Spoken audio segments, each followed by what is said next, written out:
اسلام اور سیکولر نظام حیات میں بنیادی فرق یہ ہے، سیکولر کے ہاں علم کے دو ذرائع ہیں، حواس خمسہ آنکھ کے ذریعے سے، کان کے ذریعے سے، ہاتھ کے ذریعے سے، زبان کے ذریعے سے علم حاصل کرنا،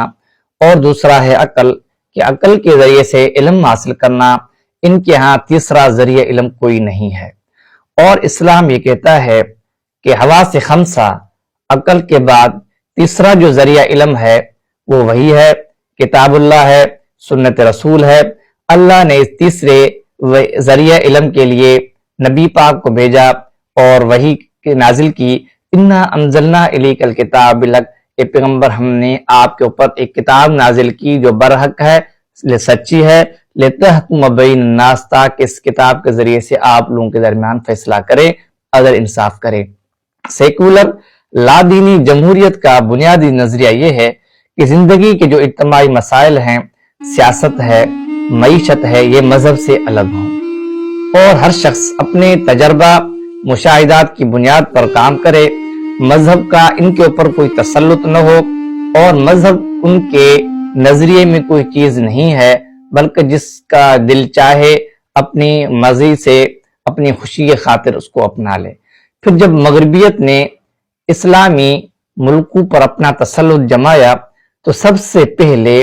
لادینی جمہوریت کے تصور کو انہوں نے فروغ دیا۔ اس کے بعد جب سیاسی تسلط قائم ہوا تو اجتماعی زندگی،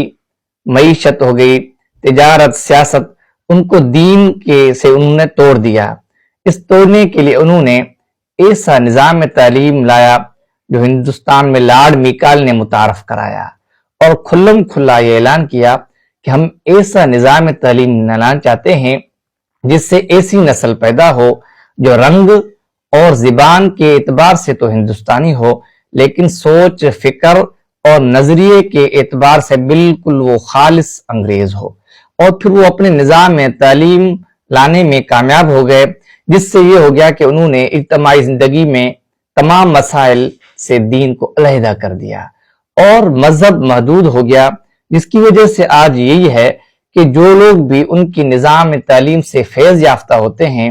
پھر وہ مذہب کو محدود کرتے ہیں اور مذہب کے اوپر اعتراضات کرتے ہیں، دین اسلام پر اعتراضات کرتے ہیں۔ ان کی بنیادی وجہ یہی ہے کہ ان کے جو نظام تعلیم ہے ان کے اندر ان کو جو پڑھایا گیا ہے ان کی عقل کے اندر وہ چیز